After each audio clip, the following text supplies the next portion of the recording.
Di video sebelumnya kita udah bahas mengenai standarisasi dan konvensi, termasuk di dalamnya coding standard, coding style, dan segala macam kan. Nah, sekarang kita mau boost workflow kita semakin jauh lagi nih dengan bikin boilerplate berdasarkan standar yang udah kita tentuin kemarin, supaya segampang copy paste aja dan kita bisa langsung fokus ke bikin solusi-solusi dalam bentuk fitur-fitur tanpa ngulang dari awal.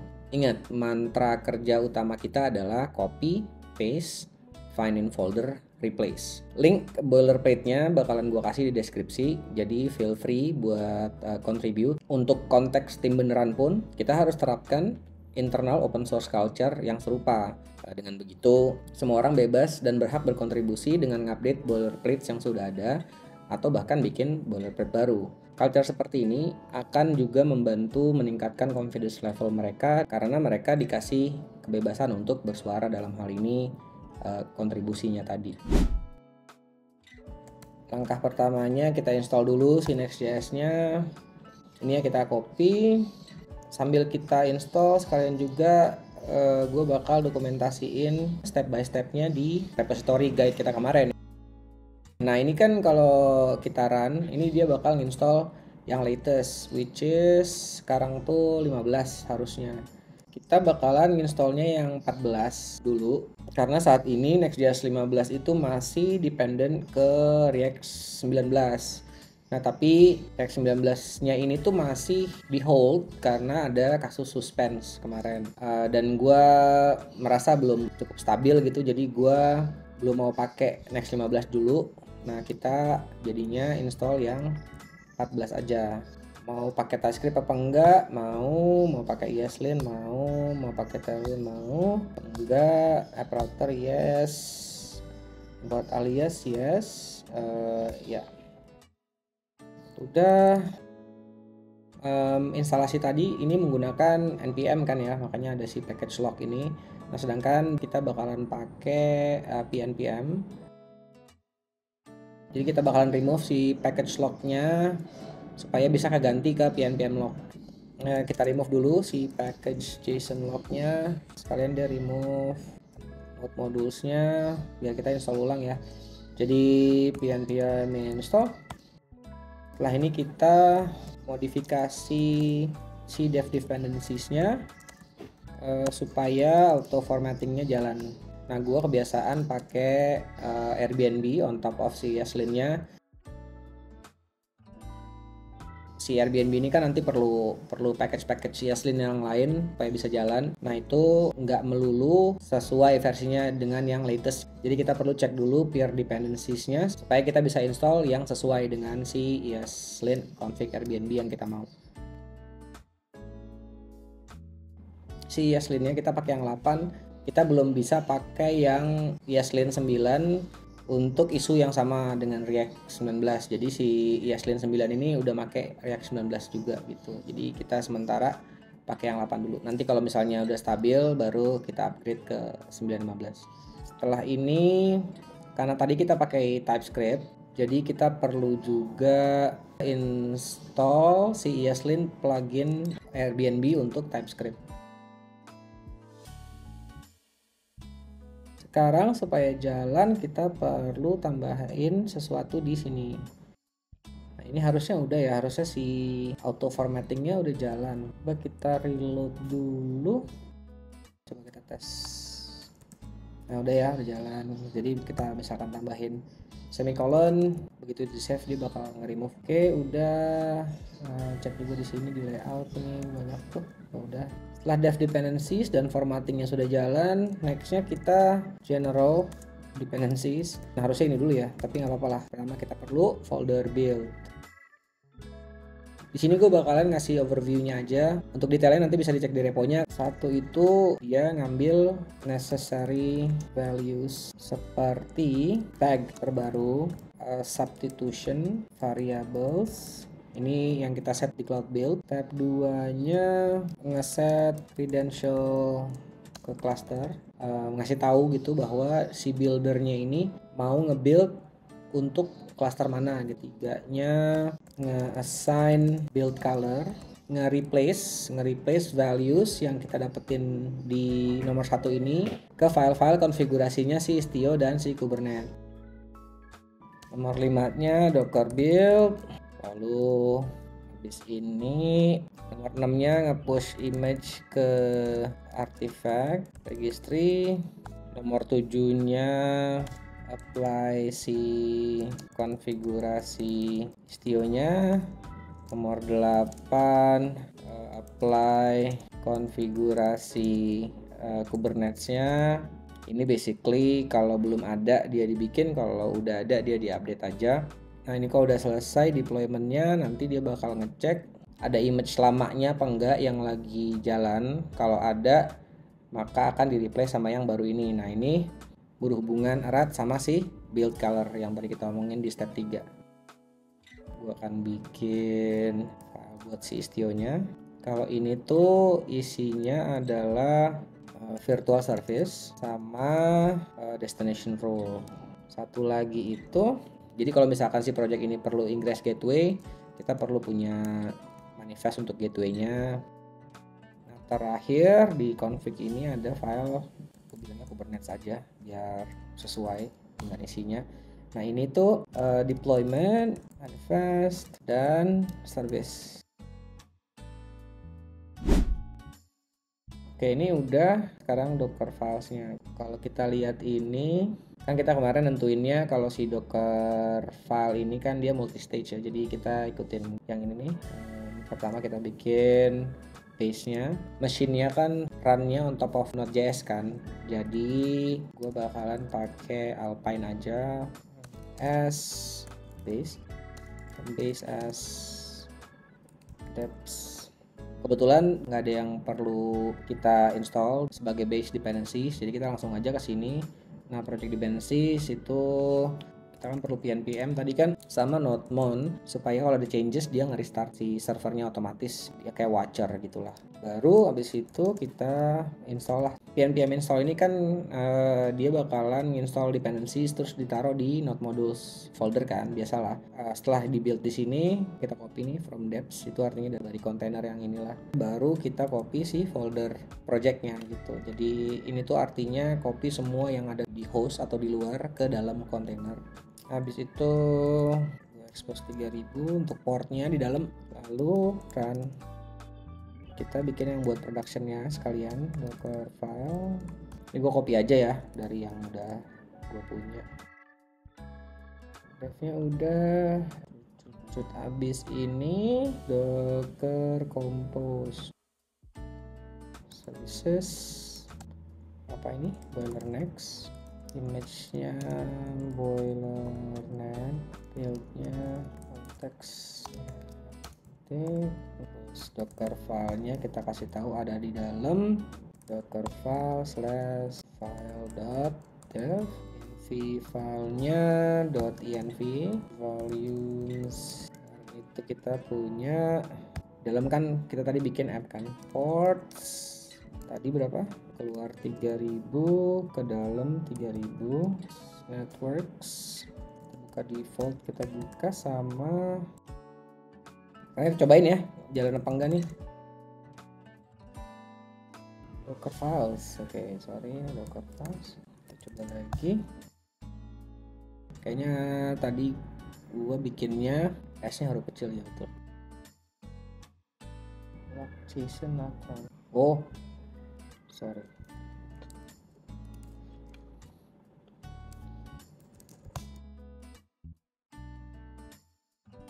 To solve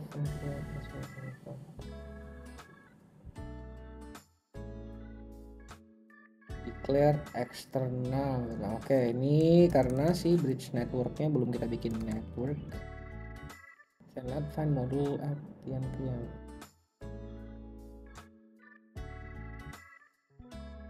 Jalan nih. Nah, udah oke, selanjutnya kita bakalan mulai install dan implement abstraction untuk si project dependencies-nya. Pertama kita akan mulai dari authentication and authorization. Nah, kita bakal pakai clerk npm, nah, ini udah ada.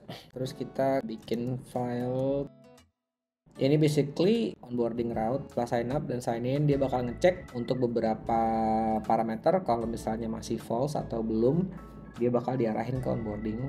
Dalam hal ini dia bakal ngecek dua parameter ini. Nah, itu caranya dengan, kan dia bilang ini onboarding complete ya, sedangkan kita ada dua kan nih. Jadi onboarding complete sama kita perlu ini onboarding TNC agree. Udah tuh kan ya, udah nggak ada red squiggly lainnya lagi. Nextnya ini add clerk provider. Sekarang gue mau bikin abstraksinya. Sejauh ini sih gue perlu satu doang sih, yang ngambil data si user.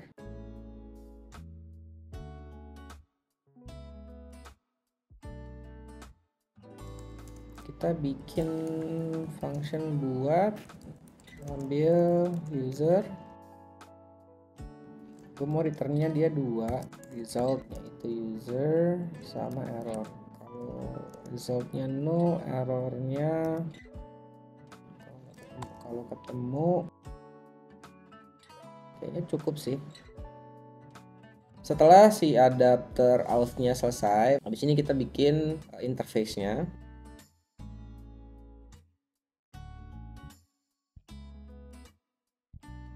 Oke, adapternya udah, interface-nya udah. Next-nya kita butuh database. Database gue mostly bakalan pakai Firestore. Di pertama kita siapin dulu env-nya. Ini biasanya mengacu ke lokasi service account JSON-nya kita. Kalau gue biasanya gue namain filenya itu Google Credentials.json.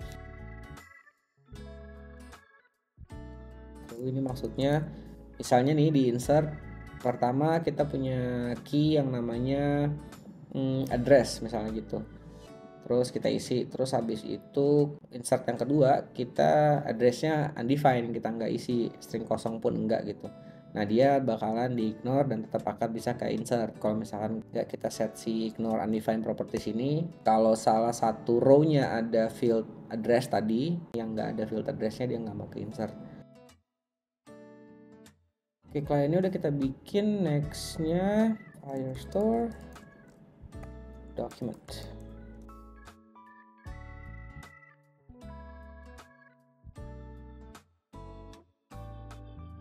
Logically kan kita bikin read nih harusnya, tapi gue bakalan gabungin si Firestore sama TypeSense, itu kayak search engine gitu. Jadi nanti prosesnya setelah dia di create itu juga bakalan nge-create ke TypeSense. Misalkan ada yang di remove pun akan nge-remove yang di TypeSense gitulah. Saat ini bakalan gue bikin synchronous dulu. Kenapa? Karena untuk asynchronous gue perlu bikin cloud function sebagai listener yang nge-listen setiap kali ada operation untuk si Firestore. Nah ini kalau misalnya gue bikin itu sekarang, tagihan gue bakal bengkak. Aplikasi ini gak akan nge-read dari Firestore lagi, tapi nge-readnya tuh langsung dari si TypeSense supaya bisa dapet manfaat si search engine-nya tadi. Itulah kayak full text search dan segala macem.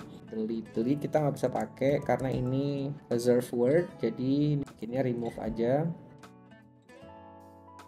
Ya udah, sini kita bikin update. Sip, ininya udah jadi, tinggal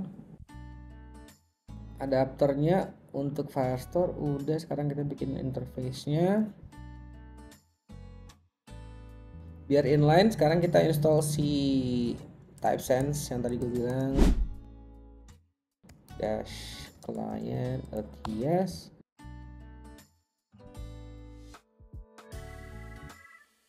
Nah untuk TypeSense ini ada beberapa yang harus kita set di collection level. TypeSense collection.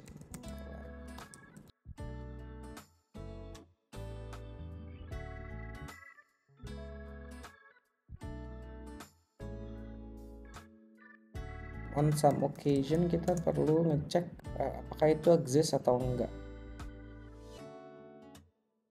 Kita perlu juga count. Kita butuh TypeSense dokumen. Kalau udah exist kita bisa langsung create dokumennya. Kalau misalnya belum exist, collectionnya tuh harus di create dulu. Ibaratnya tuh kayak kalau di SQL tuh create table dulu kan, jadi dia nggak bisa langsung di insert kan tanpa kita create table dulu. Ini sama, jadi kalau collectionnya belum ada, belum di create, kita nggak bisa langsung nge-add dokumen ke situ. Jadi kalau nggak ada,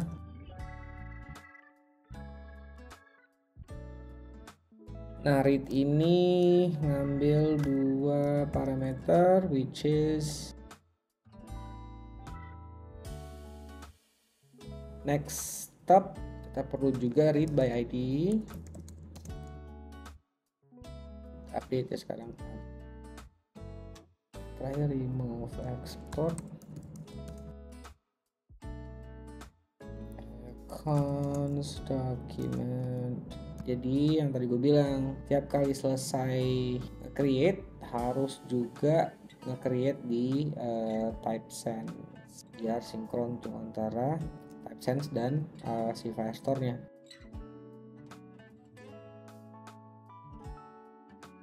Di remove juga gitu, di update juga harusnya. Kita lanjut bikin interface untuk search.ts. Kayaknya kita cuma perlu dua di sini, get sama get by ID. Lalu gue mau by default itu yang di return hanya data-data yang punyanya si user aja. Jadi kalau misalkan gua yang login, ya data yang balik itu data gua aja. Jadi gua nggak bisa nge-get data orang lain gitulah.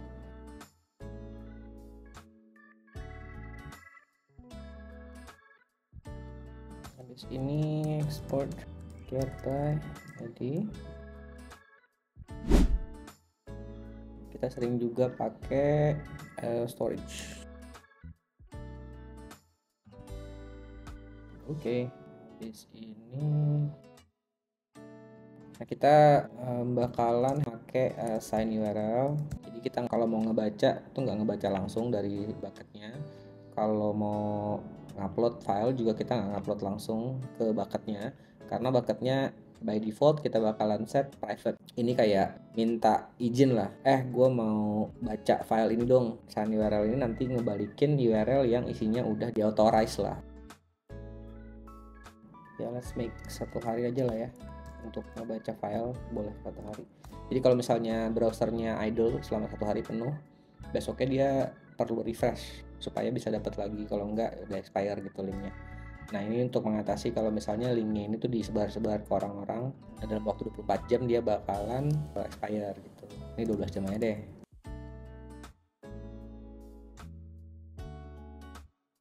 Oke, sekalian kita move out yuk semua proses env yang belum kita punya ke env.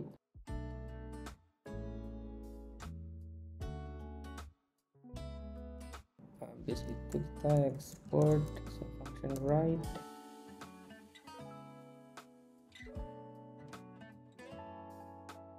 Jempol yang upload mungkin lebih cepat kali ya, sejam aja ya. Export function.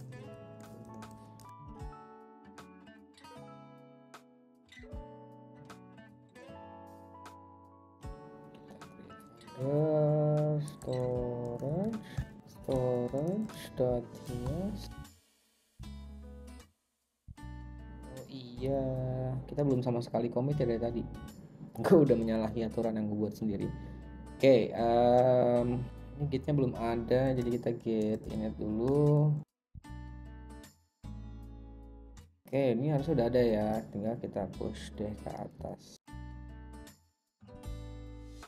Last but not least, kita ganti struktur si komponennya pakai si construct. Import page from constructor export before page.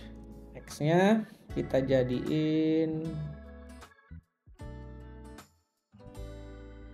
sekarang ini kita pisahin ke individual components nih kayak gini. Ini kan ada main sama footer ya, jadi mungkin pertamanya kita pisahinnya si main sama footernya, sama content footer. Kalau gue gini sih, jadi masing-masing komponen tuh harus mewakili satu komponen, memang jangan tuh digabungin di satu halaman itu semua gitu. Kayak yang kita sempat bahas kemarin, biasanya bakalan gendut gitu filenya, dan kalau panjang gitu kan gak enak ya dibacanya, susah gitulah. Palingan trade off-nya tuh adalah banyak filenya. Nah, makanya gue tend to keep it di satu folder gitu, biar walaupun banyak filesnya buat ngetrace-nya gitu gampang karena di situ semua. Sementara ini berarti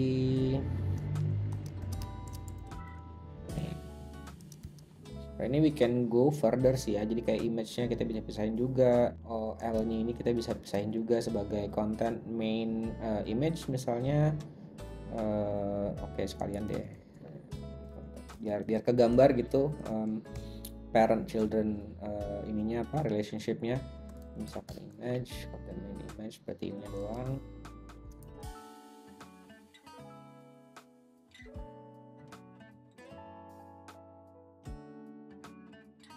Oh iya, sama satu lagi gue juga gini, jadi gue nggak namain functionnya itu sesuai dengan ininya, content main action gitu misalnya. Jadi maksudnya yang menyatakan dia tuh komponen apa cukup file name-nya. Kalau gue,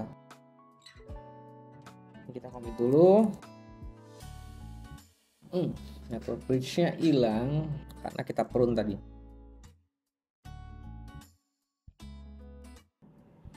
The hell, kenapa nih men?